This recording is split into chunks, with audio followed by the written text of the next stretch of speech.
राज्य सरकारच्या नुकत्याच सादर झालेल्या अर्थसंकल्पावर विदर्भवादी कार्यकर्त्यांनी तीव्र संताप व्यक्त केला आहे।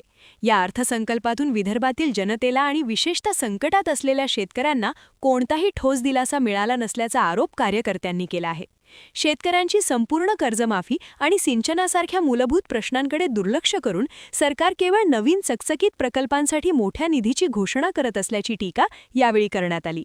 सरकार नवीन प्रकल्पांचे गाजर दाखवत आहे, पण विदर्भातील शेतकरी आणि बेरोजगारीवर बोलायला कोणी तयार नाही, अशी भावना कार्यकर्त्यांनी व्यक्त केली। स्थानिक प्रश्नांची पायमल्ली होत असल्याचा आरोप करत विदर्भवादी संघटनांनी येणाऱ्या काळात सरकारच्या या धोरणांविरुद्ध तीव्र आंदोलन छेडण्याचा इशारा दिला आहे। आंदोलन करत आहे, अर्थसंकल्पाचा निषेध नोंदवत आहे, का त्यामागचं कारण आहे? अर्थसंकल्पात विदर्भाच्या जनतेला काहीच मिळालं नाही। ह्या विदर्भाच्या नजरेत हा अर्थसंकल्प कुचकामी ठरलेला आहे।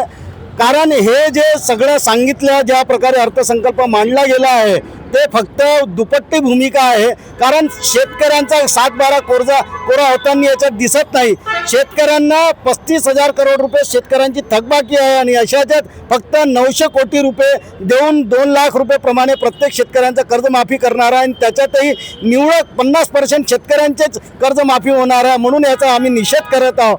त्याचप्रमाणे यांनी सिंचनासाठी काही पैसा दिलेला नाही। यांनी वैनगंगा नळगंगा नदीजोड प्रकल्पासाठी 94,131 करोड रुपये यांनी देण्याची घोषणा केली, परंतु जे 131 धरण आणि गोसेखुर्द धरण आहे ते अजूनही अपूर्ण आहे, त्याचे कालवे पूर्ण करू शकत नाही। आणि अशाचं सरकार त्याला पैसा न देता एक नवीन प्रकल्पाला पैसा देण्याची घोषणा करते। हे सगळं लबाड लांग ढोंग करत आहे, हे पूर्ण दिसून येत आहे। आणि फडणवीस विदर्भाचे सुपुत्र असून हे सुपुत्र सारखे नाही तर हे कुपुत्रासारखे वागून राहिले। विदर्भाच्या जनतेशी यांना काही घेणं देणं नाही। हे युवकांच्या भविष्यासाठी खेळ करत आहे, युवकांच्या रोजगाराचं यांना काही घेणं देणं नाही। आणि हे फक्त ठेकेदारांकरता नवीन योजना आणावी आणि ठेकेदारांना जे प्रलंबित पेमेंट आहे का 40,000 करोड रुपये PWDचे देणे आहे आणि यांनी फक्त त्याच्या 26,000 करोड रुपये देण्याचं कबूल केलं। मग 14,000 करोड रुपये बाकी हाताचे आणि पहिलेचे आणखी 14,000 करोड रुपये आहे,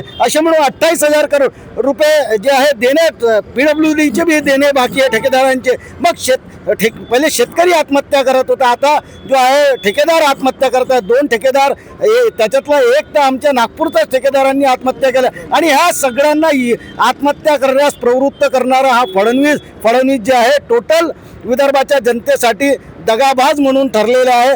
यांनी कुर्सी खाली करावं, हे विदर्भाला वेगळं करून द्यावं। कारण आता आम्हाला महाराष्ट्रात राहायचं नाही, महाराष्ट्रात राहून विदर्भाच्या जनतेचा विकास होणं शक्य नाही। तुम्ही फडणवीस यांना दावोसमध्ये फडणवीस पहिल्यांदाच नाही गेले तर 2014लाही गेले होते, त्यावेळेसही तोच करार झाला, आजही तोच करार झाला। हे एकच करार 3 वेळा करण्यात येत आहे। पण तुम्ही सांगा 2014 पासून 2026 पर्यंत ह्या 12 वर्षात एकही मोठा प्रकल्प इंडस्ट्री इथं आलेला नाही। जे आहे ते इथून सोडून चालले, कारण विजेचे दर खूप महाग करून टाकले आहे। वीज स्वस्त राहिली त्याच भागात रोजगार लागते, परंतु वित्तमंत्री, ऊर्जा मंत्री हे सगळे पद आपण स्वतः भोगून ठेवलेले आहे। पण विदर्भाच्या जनतेशी यांना काही घेणं देणं नाही, म्हणून विजेचे बी प्रश्न सोडवायला तयार नाही। हे फक्त दारू, तेच बाटलीचा कलर ते बदलत राहते, हे असा खेळ सुरू करून टाकले आहे।